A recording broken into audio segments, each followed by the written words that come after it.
느헤미야 1장 1절에서 7절 말씀입니다. 느헤미야 1장 1절에서 7절 말씀. 제가 가진 성경 구약 727페이지입니다. 구약 727페이지.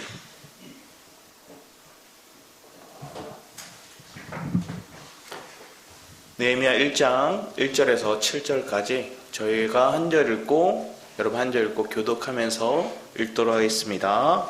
자, 먼저 읽겠습니다.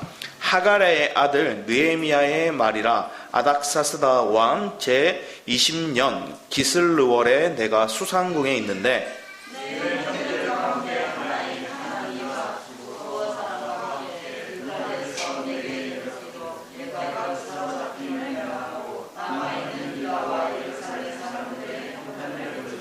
그들이 내게 이르되 사로잡힘을 면하고 남아있는 자들이 그 지방 거기에서 큰 환난을 당하고 능력을 받으며 예루살렘 성은 허물어지고 성벽들은 불탔다 하는지라. 내가 이 말을 듣고 앉아서 울고 수일 동안 슬퍼하며 하늘의 하나님 앞에 금식하며 기도하여 이르되 하늘의 하나님 여호와 크고 두려우신 하나님이여 주를 사랑하고 주의 계명을 지키는 자에게 언약을 지키시며 긍휼을 베푸시는 주여 간구하나이다.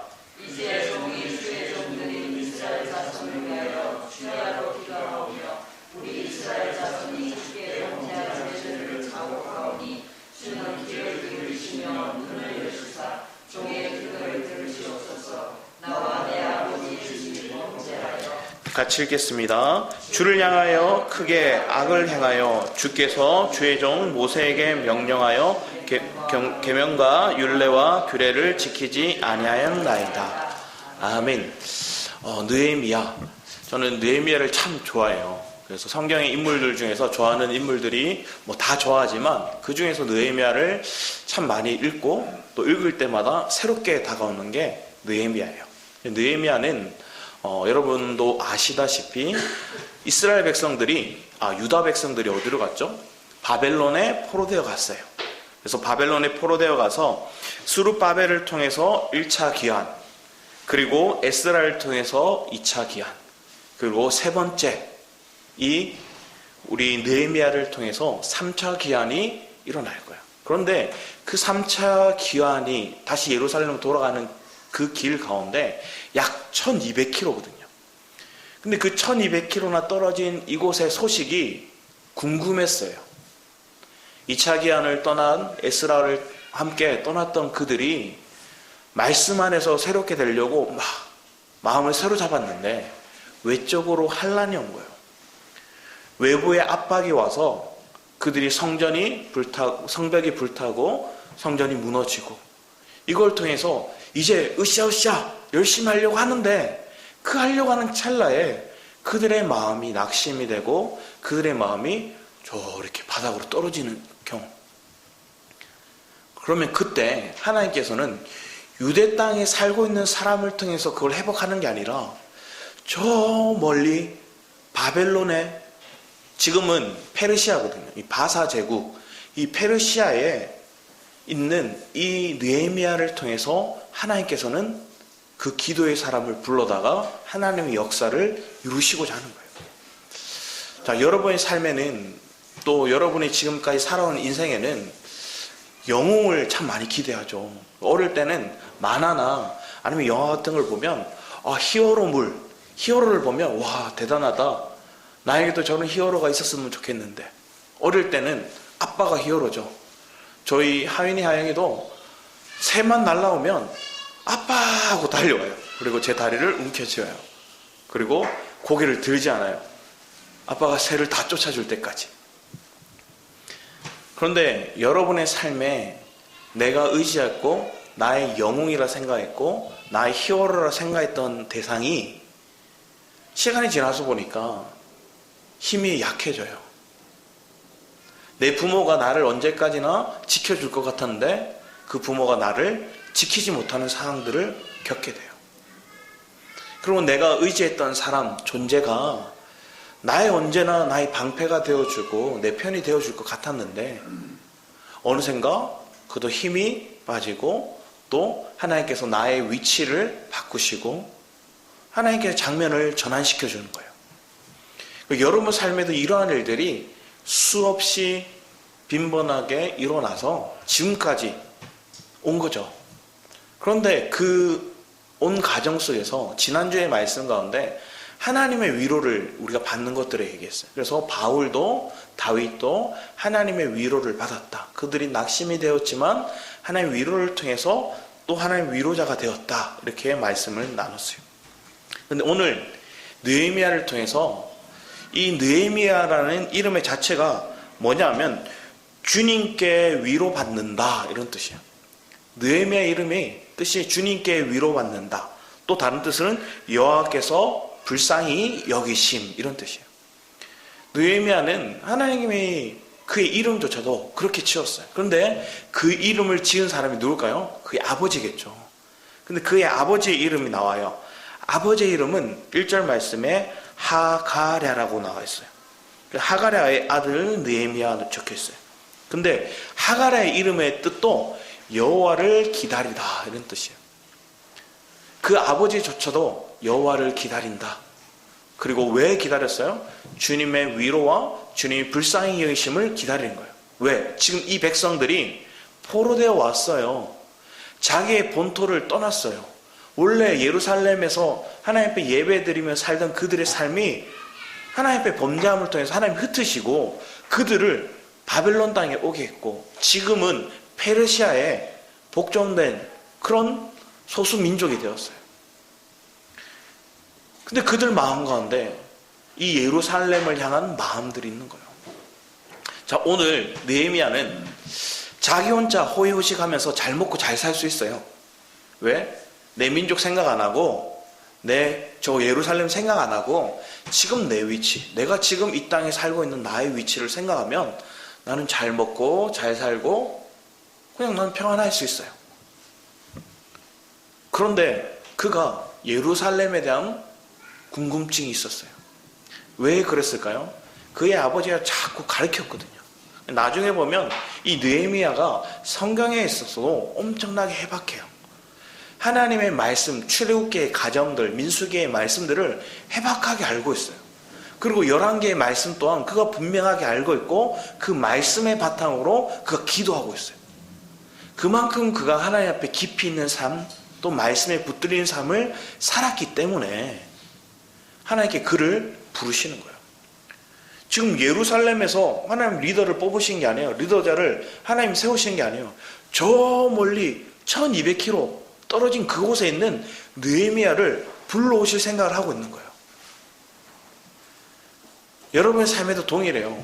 지금 내 주변에 어떤 사람을 통해 내가 위로받는가? 사실은 여러분 마음이 저 멀리 떨어져 있는데 때로는 그 사람을 통해서 위로받을 때가 있어요. 지금 내 옆에 있는 사람이 아니라 사실은 내가 일면식도 없는 사람인데 누군가를 통해서 위로받을 때가 있어요. 여러분의 삶에 동일하게 지금 하나님 말씀을 통해서 하는 그 메시지를 주기 원하시는 거예요. 여기서 보면 느헤미야가 계속 고백하는 게 있어요. 하늘의 하나님 이렇게 적혀 있어요. 보면 우리 4절에도 이렇게 적혀 있어요. 수일 동안 슬퍼하며, 이 수일이 얼마 정도 되었냐면 12월에서 4월까지 약 4개월 동안 그가 금식하면서 기도하면서 하나님의 말씀을 바탕으로 해서 하나님의 언약의 기도를 해요. 그리고 그 언약의 기도만 한 게 아니라 그가 준비를 해요. 내가 다시 돌아와서 이 예루살렘을 회복하기 위해서 뭐가 필요한지 그는 분명하게 알고 준비해요. 그걸 나중에 좀 더 구체적으로 알아갈 건데 그때 그가 먼저 한 게 하늘의 하나님이래요. 그리고 4절, 5절 말씀에도 이르되 하늘의 하나님이래요. 그리고 2장에도 보면 2장 4절에도 이렇게 얘기해요. 왕이 내게 이르시되 그러면 내가 무엇을 원하느냐 하시기로 내가 곧 하늘의 하나님께 묵도하고, 또 2장 20절 말씀에도 보면 이렇게 적혀있어요. 내가 그들에 대하여 이르되 하늘의 하나님이 우리를 형통하게 하시리라. 자, 그러면 왜 하늘의 하나님이라 계속 얘기를 할까요? 여러분의 삶의 통치자, 여러분의 삶을 이끌어 주시는 분, 내 인생의 모든 삶의 섭리를 이끌어 가시는 분이 누구라는 거예요? 하늘의 하나님이라는 거예요. 느헤미야는 그걸 알았어요. 지금 이 땅에 있는 자기 아닥사스다 왕, 이 페르시아의 아닥사스다 왕이 통치자가 아니라 하늘의 하나님이 통치자다, 이걸 먼저 얘기하고 있는 거예요. 느헤미야는 그 누구보다 먼저 이걸 알았어요. 그래서 어떠한 환경이 와도, 어떠한 어려움이 와도, 어떠한 낙심될 만한 상황이 와도 하늘의 하나님이 이걸 해결할 수 있다 믿었던 거예요. 그럼 여러분에도 묻는 거예요. 여러분의 삶에 어려움이 올 수 있어요. 자녀의 문제일 수도 있고, 가정의 문제일 수도 있고, 나 자신에 대한 문제, 때로는 내 육신의 아픔을 통해서, 또 마음의 상처를 통해서 고통이 올 수 있어요. 그런데 그 문제를 여러분은 누가 해결할 수 있다 생각하냐는 거예요. 느헤미야는 누가 할 수 있다고 생각하는 거예요? 하늘의 하나님이 해결할 수 있다. 그 하늘의 하나님께서 지금 페르시아의 이 강대국의 왕의 마음까지도 하나님 바꿀 수 있다. 그걸 믿었던 거예요. 여러분의 삶에도 동일한 거예요. 지금 아무것도 안 돼, 도저히 안 돼, 있을 수 없는 일이야, 이건 절대 불가한 일이야, 이렇게 고백하면 하늘의 하나님을 믿지 않는 거예요.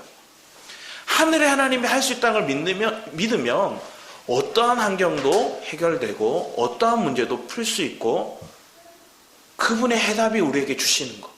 그러면 그분께 지혜를 얻는 거예요. 그럼 지금 4개월 동안 느헤미야는 예루살렘에 대한 소식을 듣고 금식하면서 옷을 찢어가면서 눈물로서 기도하면서 뭘 한 걸까요? 이 하늘의 하나님께 그에게 주시는 메시지를 귀 기울인 거예요. 하나님이 주시는 지혜를 그가 얻었던 거예요. 사람이 말하는 그 지혜보다 뛰어난 하나님의 해결 방법이 무엇인지를 그는 귀 기울였다는 거예요. 하나님의 위로를 이렇게 먼저 받는 거예요. 느헤미야가 먼저 이 위로를 받았다는 거예요. 아, 하나님이 해답이 되시고 하나님이 그 지혜를 주신다. 그럼 여러분 이런 하나님을 경험하셨나요? 여러분 이런 하나님을 사모하고 기도하고 있냐는 거예요. 지금 내 삶에 여전히 산재해 있는 문제들이 있어요. 근데 그 문제를 해결하실 분이 하나님이십니다, 이렇게 고백하면서 하나님 앞에 올려놓고 기도하고 있냐는 거예요. 하나님만이 이게 해답이 되십니다 하고 우리는 부르짖어 기도하고 있냐는 거예요. 하나님 지혜 주심이 무엇인지 내가 귀 기울이고 있냐는 거예요. 우리는 그러한 경우의 삶을 우리가 해결하기보다 우리의 외적인 다른 누군가의 도움을 구해요. 아니면 내 방법을 취해요. 그러하니까 하나님이 우리에게 해결법을 주시고 하나님의 지혜와 하나님의 총명을 우리에게 주려고 하는데도 못 받고 있는 거예요. 이 느헤미야가 저와 여러분이 돼야 되잖아요. 그래서 여러분 삶 가운데, 여러분 주변의 사람들 가운데 있는 그 문제를 내가 끌어안고 그 해결법이 주님께 있다는 걸 기도하는 거죠. 사실 느헤미야는 자기 문제 아니에요. 왜? 자기는 지금 이 페르시아 왕국에서 잘 살아요. 지위도 높아요. 그냥 거기에 그냥 살고 있으면 자기는 인정받고 편안하게 살 수 있는데, 예루살렘에 대한, 내 민족에 대한, 하나님의 자녀에 대한 그 소식을 듣는 거예요. 이게 뭘까요? 아버지의 마음을 갈망했다는 거예요. 여러분이 무엇을 놓고 기도하냐는 거예요. 하나님 내 문제 해결해 주세요. 이 기도, 사실 그 문제 해결해 주는 주님보다 우리의 공동체의 문제를 하나님 해결해 주기를, 기도하기를 하나님 먼저 원하시고 있어요. 교회 안에도 동일해요. 사람들을 내가 붙잡을 수 있다, 사람들의 마음을 내가 바꿀 수 있다, 그러지 못해요. 하나님이 바꿔요. 하나님이 그의 중심을 바꿔요. 그의 마음이 속았구나 이런 생각이 들게 하는 것들도 하나님이 하시는 거예요. 내가 아무리 그 사람에게 당신이 이거 속고 있는 거야, 당신이 이거 잘못 생각하고 있는 거야, 그 길로 가면 망해 이렇게 얘기해도 그 사람 안 해요. 아니야, 나 여기 있어서 더 힘들었어, 여기서 더 마음이 상했어. 근데 하나님께 그걸 허락하셨다는 거예요. 하나님 왜 허락하셨을까요? 이 느헤미야를 오게 하시거든요. 어떻게 보면 기준이 되고 모델이 될 수 있는 이 느헤미야가 와서 그 민족을 나중에 바꿔요. 그 이스라엘 유대 땅에 있는 지도층들, 그들이 돈 많은 자들, 그들이 이자놀이 하거든요. 돈 빌려줘서. 그거 다 패하게 만들어요. 심지어 자기가 받을 수 있는 녹봉, 자기가 받을 수 있는 임금을 다 그들에게 줘요. 받지 않아요. 자기의 기득권을 내려놓고 그들을 섬기고, 심지어 자기가 섬김의 위치로 가서 또 그들의 백성들의 이름 하나하나를 기억하면서 그 이름을 불러줘요. 그때 백성들의 마음이 어땠을까요? 분명히 하나님 말씀을 들었어요. 에스라를 통해서 말씀을 듣고 이제 회복이다 생각했는데 갑자기 공격이 와서 성벽이 불타고 성전이 무너지고, 뭐야 이거 거꾸로 가네 또. 이래가지고 해답이 나오나, 이래가지고 언제 내가 성공할 수 있나, 낙담의 마음이 들 때 하나님 느헤미야를 저 머나먼 땅에서 불러오시는 거예요. 그게 축복인 거죠. 그게 하나님의 위로죠. 여러분의 삶에도 동일해요. 여러분의 마음을 누가 위로할 수 있냐는 거예요. 하나님만이 위로할 수 있어요. 하나님만이 해답을 주실 수 있어요. 그런데 내 문제를 놓고 하나님 앞에 해결해달라고 기도하면 잘 안 풀려요. 그런데 오히려 내가 중보하면 잘 해결돼요. 다른 일을 놓고 기도했는데 그 사람 문제가 더 빨리 해결돼요. 내 공동체를 놓고 기도했는데 그 공동체의 문제가 더 빨리 회복돼요. 왜 그럴까요? 하나님 거기서 지혜를 얻게 하시거든요. 거기서 아버지의 마음을 알게 하시고, 거기서 내 중심이 하나님을 향하도록 바꿔가시거든요. 위로는 나 개인만이 받는 게 아니라 우리 공동체가 받는 거예요. 우리 엘베델 가족들이 같이 위로받는 것들이 필요한 거예요. 하나님은 그걸 위해서 누구를 부르시냐는 거예요. 느헤미야를 예비하셨다는 거예요. 그럼 그 느헤미야가 오늘 누구냐는 거예요. 하나님, 우리가 기도하는, 내가 그 느헤미야 되기 원합니다. 우리 주일학교에, 우리 청년부에, 우리 작년에, 하나님, 내가 그 위로자가 되기 원하고, 하나님의 마음을, 하나님의 해답을, 하나님의 지혜를 펼쳐낼 수 있는 통로 되기 원합니다. 자, 보면 느헤미야가 어디 있었냐면 저기 수상국에 있었대요. 호의호식하면서 잘 살 수 있는 곳. 그런데 그가 예루살렘에 갔다가, 유다에 갔다가, 유대 땅에 갔다가 돌아온 자기 형제를 통해서 소식을 들은 거예요. 너무 마음이 비통해요. 너무 마음이 아파요. 자, 이게 여러분에게 주신 하나님의 축복의 길이에요. 자, 누군가를 보고 아픈 마음이 있나요? 여러분 주변의 사람을 보고 아픈 마음이 든다면 하나님께서는 여러분에게 축복의 기회를 주는 거예요. 왜? 심는 기회를 주는 거거든요. 여러분이 심을 수 있는 기회를 주시는 거예요. 저 영혼을 두고 내가 하나님 앞에 심는 거예요. 그들을 품고 끌어안고 내가 심는 거예요. 주는 자의 삶이 무엇인지 하나님 알게 하시는 거예요. 느헤미야는 그것을 받아들였어요. 그 마음을 품고 수개월 동안 기도하기 시작했어요. 그러면서 뒤에 말씀에 보면 5절, 6절 말씀에 보면 이제 종이 주의 종들인 이스라엘 자손을 위하여 주야로 기도하며 우리 이스라엘 자손이 주께 범죄한 죄들을 자복하는, 자기의 죄가 아니라 이스라엘 백성들의 죄를 대신 자복해요. 자, 여기서 뭐라는 거예요? 왜 그가 이 자복의 기도를 할까요? 하나님의 축복을 막는 게 있어요. 그게 죄죠. 하나님의 관계가 회복될 수 있는 것, 그 문제가 죄죠. 그 죄의 문제가 해결되지 않으면 관계가 회복되지 않아요. 관계가 회복되지 않으면 축복이 흘러내려올 수가 없는 거예요. 하나님의 축복이 위에서부터 아래로 흘러내려와요. 그러면 그 축복을 받기 위해서 관계가 회복되어야 되는 거예요. 믿음 안에서의 관계도 동일해요. 우리가 수직적인 관계, 수평적인 관계 안에서 우리가 이게 회복되려면 우리 속에 잠복되는 죄를 자백해야 돼요. 하나님 토해놓는 거예요. 죄가 드러날 때마다 십자가에 넘기는 거예요. 자고 일어나면 계속 나오죠. 자고 일어나면 안 지을 것 같으면 또 짓고 또 짓고. 그러면 뭐예요? 나는 날마다 중노라 하면 돼요. 날마다 십자가에 넘기면 돼요. 근데 그 통로 되시는 분이 신약에 와서는 누구예요? 그리스도예요. 온전한 통로 되시는 그리스도예요. 변함이 없는 그리스도가 우리의 통로가 되시고 우리의 관계를 회복하는, 하나님과의 우리의 관계를 회복하는 십자가의 길이 되셨어요. 그 주님을 내가 믿는 거죠. 그 주님을 부르는 거죠. 그러면 그 주님을 부름을 통해서 여러분의 삶 가운데 관계가 이제 하나님과의 관계가 이미 회복되었음을 선포하는 거예요. 그럼 그 선포가 여러분의 믿음의 고백이 되어야 돼요. 그런데 여러분의 옛사람이 또 사단이 뭘 할까요? 여러분들을 계속 추궁해요. 너 죄인이잖아. 너 어제도 넘어졌잖아. 어제도 실수했잖아. 계속 내가 하나님 관계 속에서 걸림돌이 될 만한 죄를 상기시키고 그 죄로 인해서 내가 하나님 관계가 회복되지 않을 거라는 막연한 마음을 줘서 두렵게 만들고 실망하게 만들어요. 그러면 우리가 뭐 할까요? 내가 막 내 속에서 분탕질하는 거야. 이걸 해결하려고 하는 거야. 그런데 주님은 단순하게 얘기했어요. 그 죄인 너 십자가에 이미 못 박았어. 그것만 고백해. 십자가를 묵상하기만 해. 십자가에 이미 너 옛사람 죽었어. 그걸 선포하기만 해. 그걸 믿기만 하면 너 의인이야. 그러면 우리에게 말씀하시는 거예요.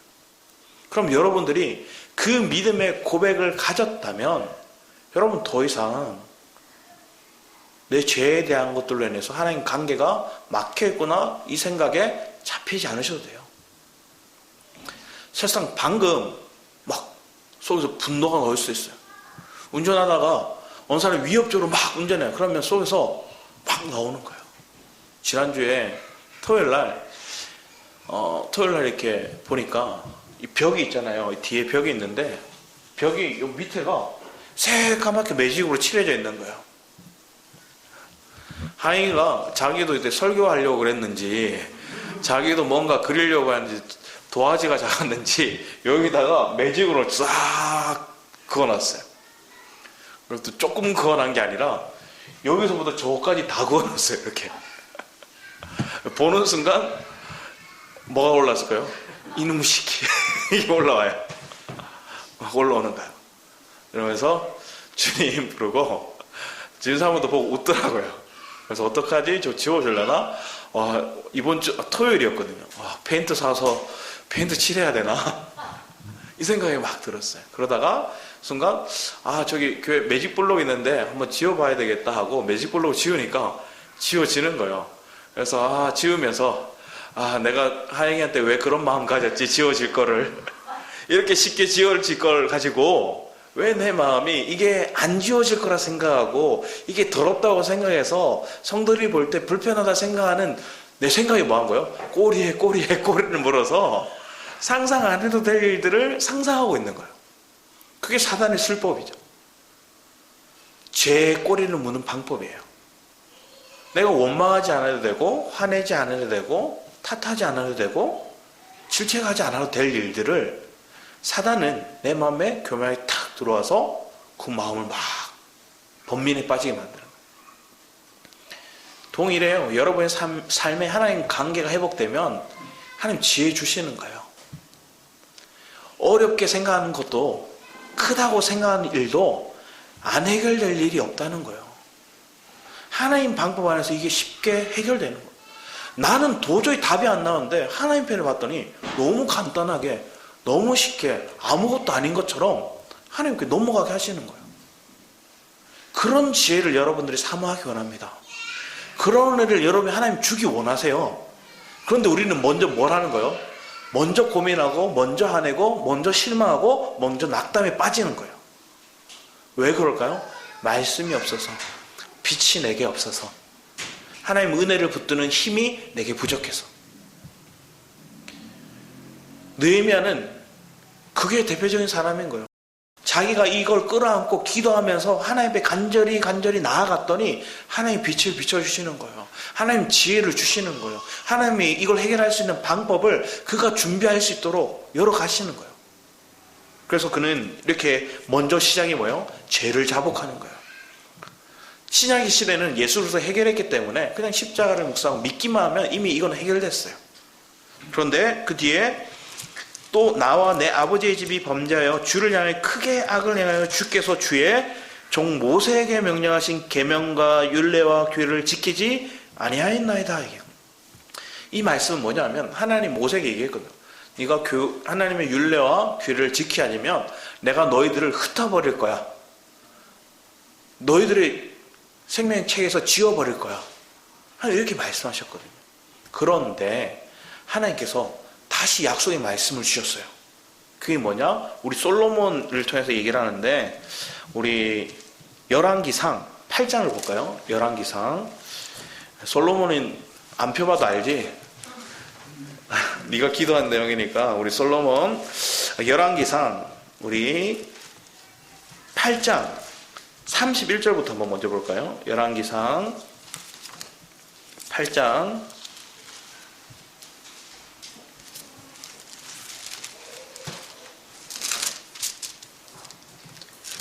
31절부터 우리 한번 읽어보도록 하겠습니다. 31절부터 34절까지입니다. 시작. 만일 어떤 사람이 그 이웃의 범죄함으로 맹세시킴을 받고 그가 와서 이 성전에 있는 주의 제단 앞에 맹세하거든 주는 하늘에서 들으시고 행하시되 주의 정도를 심판하사 악한 자의 죄를 정하여 그 행위대로 그 머리에 돌리시고 의로운 자를 의롭다 하사 그의 의로운 바대로 갚으시옵소서. 만일 주의 백성 이스라엘이 주께 범죄하여 적국 앞에 패하게 되므로 주께로 돌아와서 주의 이름을 인정하고 이 성전에서 주께 기도하며 간구하거든 주는 하늘에서 들으시고 주의 백성이 이스라엘의 죄를 사하시고 그들의 조상들에게 주신 땅으로 돌아오게 하소서. 주는 하늘에 계시고 얘기를 하죠. 그래서 앞에서 느헤미야가 그래요. 하늘의 하나님 얘기를 해요. 그리고 그 하늘의 하나님을 내가 찾고 그 주님께 부르짖어서 우리의 죄를 자백하면 하나님 다시 회복시켜 주세요. 이 기도하고 있어요. 그리고 뒤에 말씀을 보면 또 얘기를 합니다. 46절 이하 말씀을 볼까요? 46절 이하 말씀에 보면 조금 길지만 같이 또 한번 53절까지 같이 읽어보겠습니다. 시작.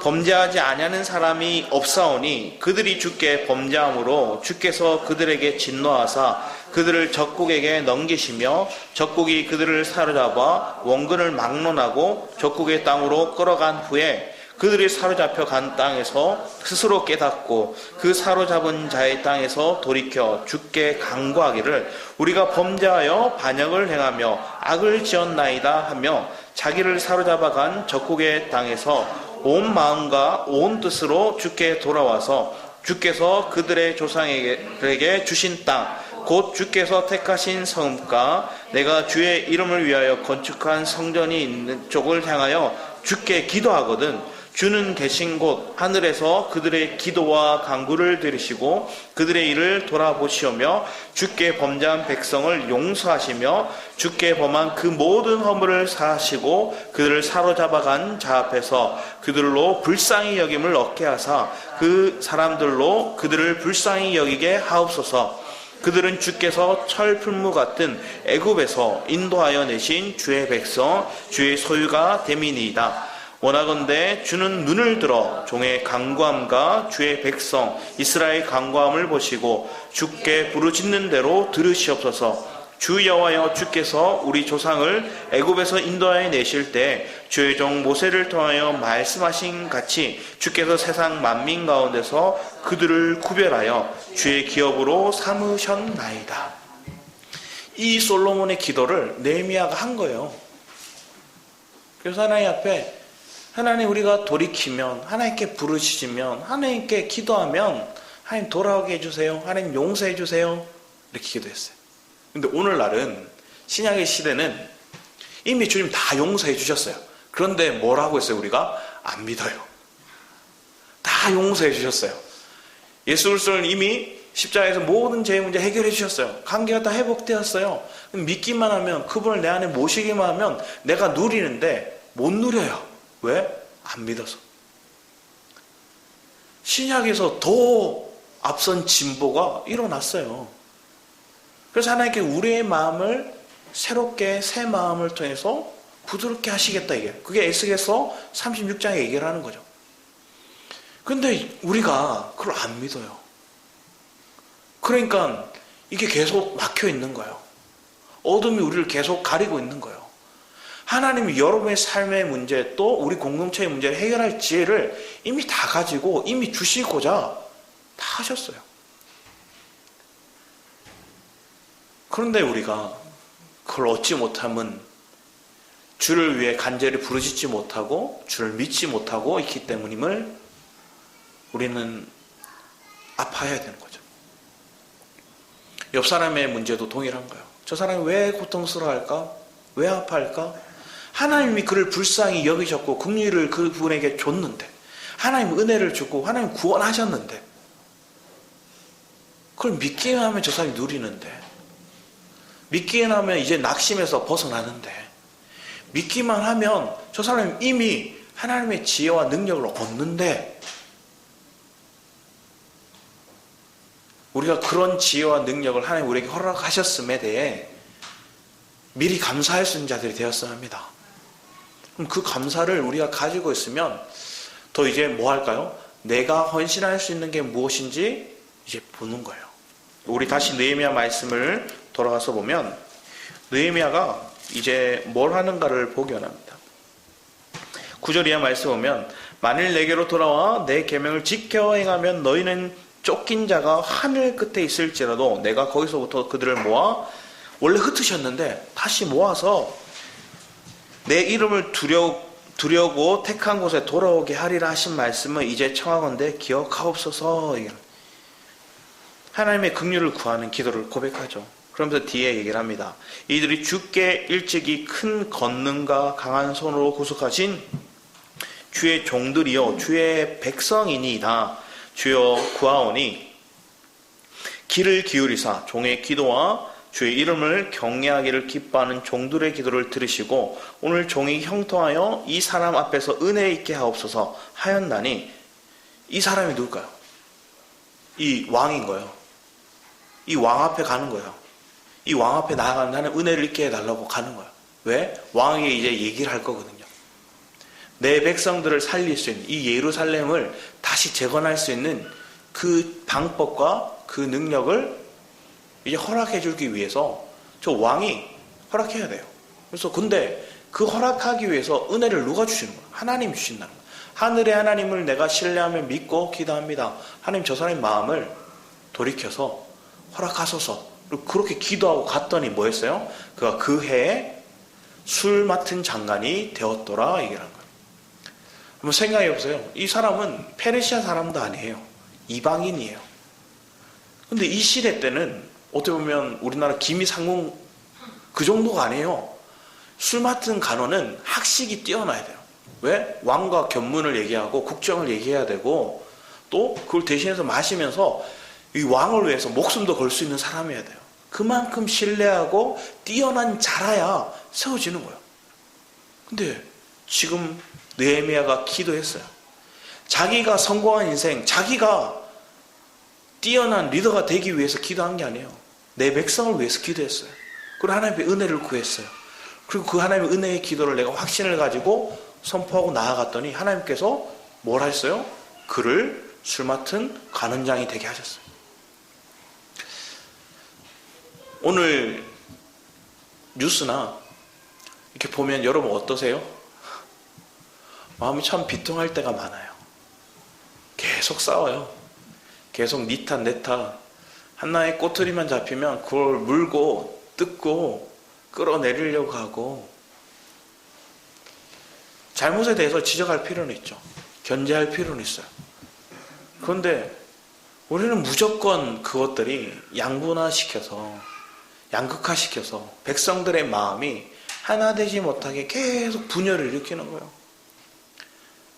하나님 보실 때도, 모세 때도 그랬죠. 하나님 어떤 징계를 고라당에게 당지었어요. 모세와 아론 편에 있던 그들이 아니라 당지어서 자기들도 하나님의 능력을 가졌다, 하나님의 은사를 받았다 얘기를 하는 거예요. 그랬더니 당을 지음을 통해서 땅이 갈라지고 불이 그들을 삼켜버렸어요. 하나님 심판이 임했어요. 교회 안에도 동일해요. 당짓는 사람들이 있어요. 그런데 자기는 대부분 사람은 뭘 얘기할까요? 난 교회를 위한다 얘기해요. 예전에 마산에 있을 때 그런 분을 봤거든요. 교회를 위해서 나는 지금까지 왔다는 거예요. 근데 그게 그분이 속고 있는 거였어요. 그러면 우리는 뭐 해야 돼요? 기도해 줄 수밖에 없어요. 우리가 어떻게 하지를 못해요. 내 생각이 거기에 딱 잡혔어요. 사상이라는 게 그렇게 무서운 거예요. 하나의 사상이 잡히면 자기가 옳다고 생각하면 그걸 끝까지 물고 가는 거예요. 하나님의 주시는 마음이 없으면, 하나님이 그 굳은 마음을 깨지 않으시면 바뀌지 않아요. 영적인 깊은 단계로 우리가 나아가는 그런 삶이 되기를 우리는 사모하죠. 그러면 네 편, 내 편 하지 않아요. 우리의 편은 오로지 하나님 편. 내가 하나님 편에 있기를 사모하는 거예요. 내가 착한 사람이 될 필요도 없어요. 내가 저 사람의 입맛에 맞는 사람이 될 필요도 없어요. 왜? 나는 하나님만 주목하고 있어요. 그러면 하나님 편에 서 있으면 어떨 때는 뭘처럼 느껴져요? 저 사람 괘씸해 보이고, 저 사람 이기적이게 보이고, 저 사람 사랑 없어 보이고, 내 마음 알아주지 않는 것처럼 보여요. 그런데 하나님은 그 중심이 사람들에게 착하기를 원하는 게 아니라 하나님 편에 정직하게 원하고 하나님 편에 마음에 있게 원합니다. 그러면 그런 사람이 빛이 돼요. 그런 사람이 리더가 되고, 그런 사람이 뭘 할 수 있어요? 이 백성들의 아버지의 긍휼한 마음을 줄 수 있는 거예요. 아버지가 원하는 뜻을 그들에게 전할 수 있는 거예요. 내가 여기에 흔들리고 저기에 흔들리면 하나님의 뜻을 알아도 그 사람이 전해봤자 그 사람 안 받아들여요. 알거든요. 자기도 똑바로 못하면서, 자기도 중심에 서 있지 않으면서, 자기도 뿌리가 견고하지 않으면서 뭘 우리를 가르치려고 해? 무슨 하나님의 뜻을 우리에게 가르친다고 해? 그래서 우리가 먼저 뭐가 필요할까요? 우리의 심지가 견고해야 되는 거예요. 여러분의 중심이 하나님 앞에 딱 뿌리를 내려야 되는 거예요.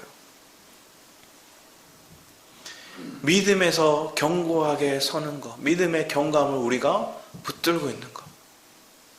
우리 다시 말씀을 와서 보면 앞에 느헤미야가 얘기를 했던 그 모세의 율례와 그리고 솔로몬의 그 기도의 고백들을 안다는 건 그의 아버지 이 하가랴, 여호와를 기다리라 하는 이름을 가진 이 하가랴가 그의 아들을 잘 가르친 거예요.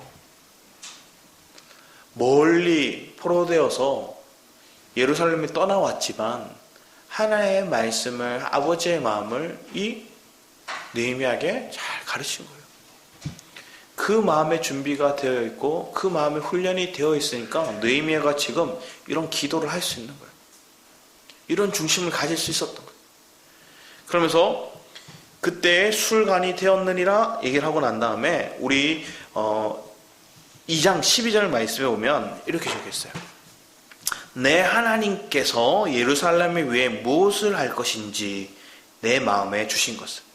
지금 뭐라고 그랬어요?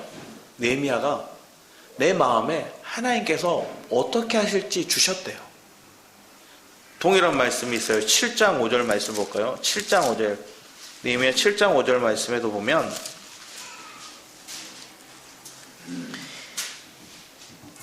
사람들을 계수하고 그 사람들의 리더를 이렇게 뽑는데 자기 임의로 뽑는 게 아니에요. 7장 5절에 내 하나님이 내 마음을 감동하사 귀족들과 민장들과 백성을 모아 그 계보대로 등록하게 하심으로 내가 처음으로 돌아온 자의 계보를 얻었는데 거기에 기록된 것을 보면 하면서 이게 다 사람의 수요를 세고 사람의 어떤 위치를 정해주고 어떤 역할을 맡기는데 이걸 자기가 계획한 게 아니에요. 하나님이 감동을 줬대요. 저 여러분의 삶에도 동일한 것들이 필요해요.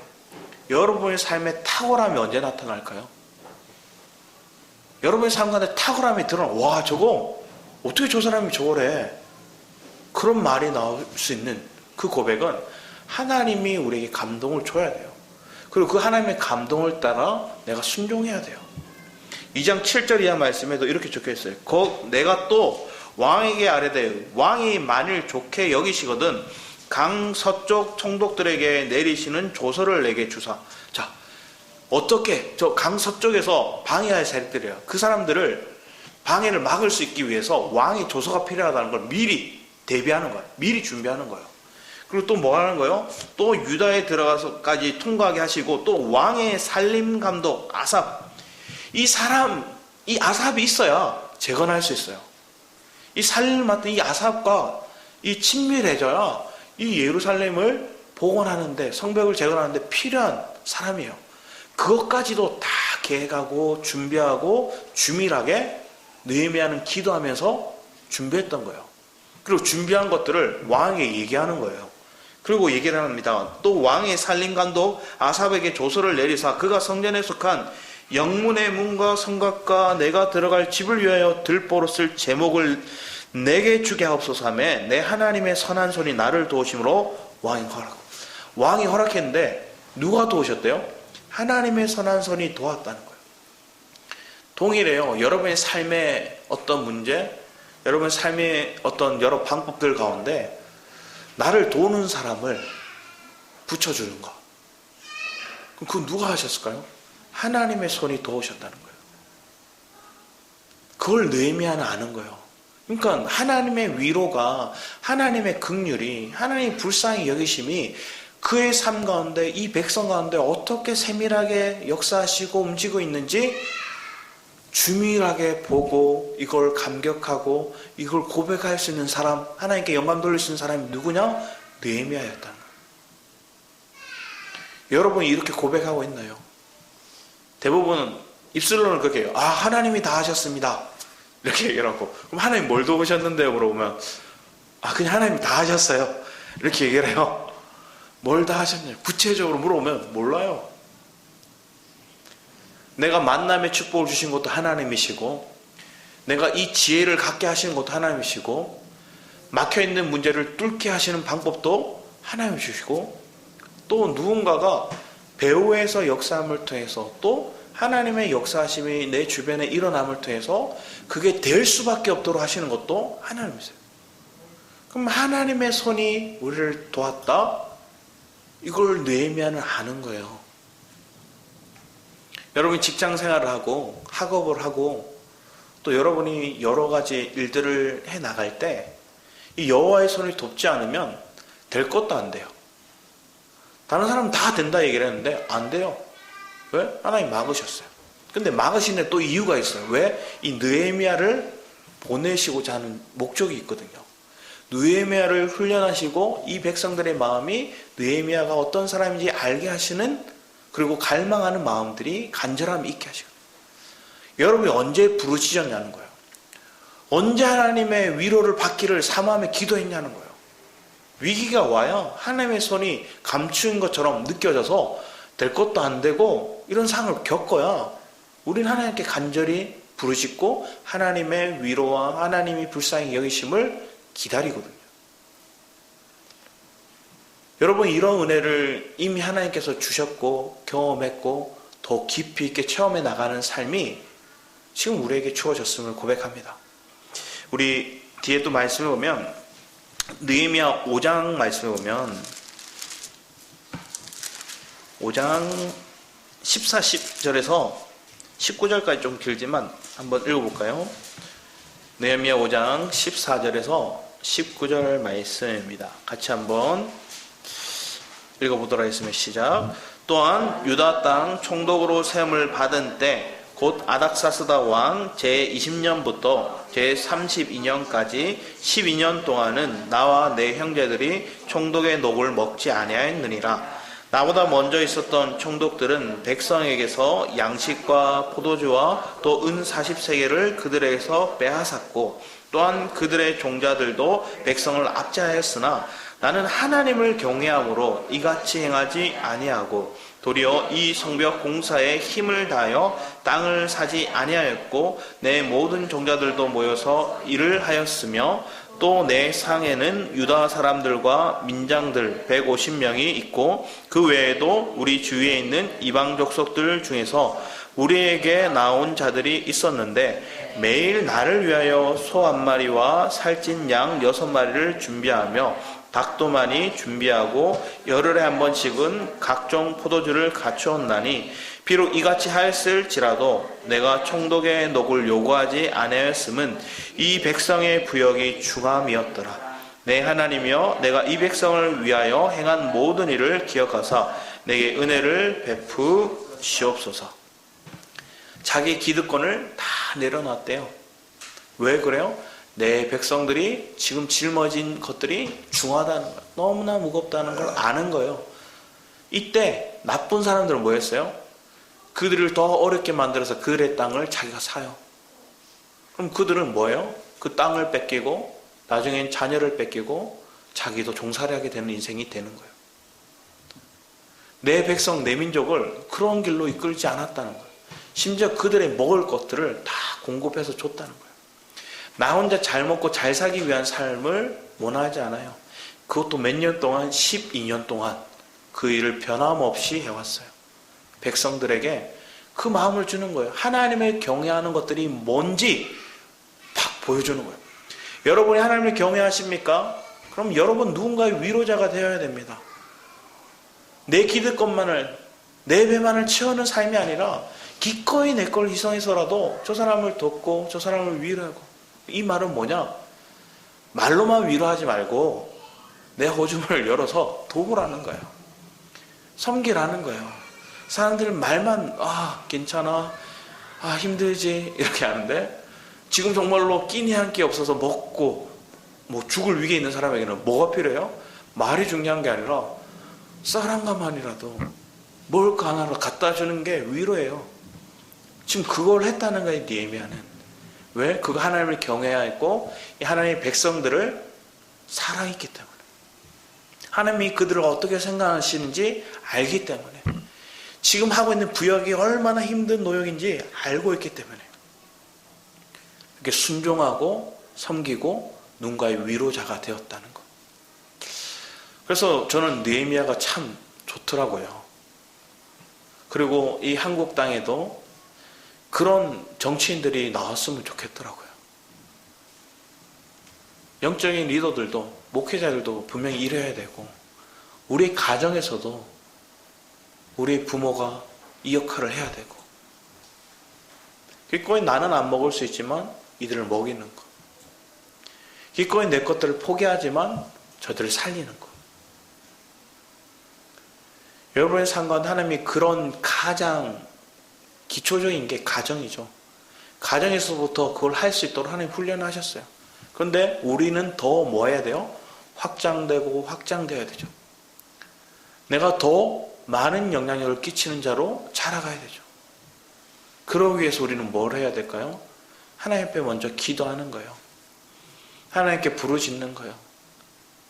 하루아침에 뭔가 큰 일을 하는 사람이 되는 게 아니라 매일매일에 하나님 내게 주어진 그 분량을 내가 감당하고 믿음으로 훈련되어 오니까 하나님 뭘 하신 거예요?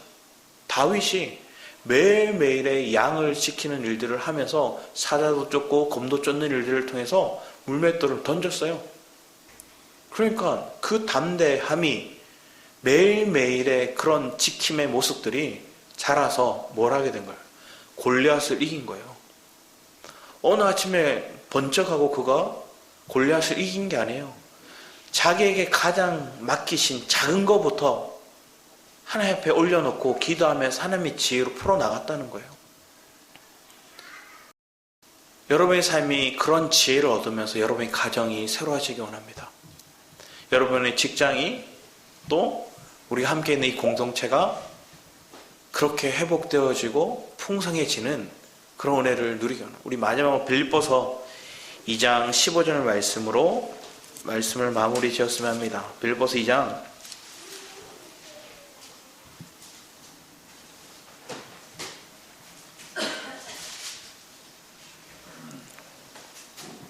15절 말씀 같이 한번 읽겠습니다.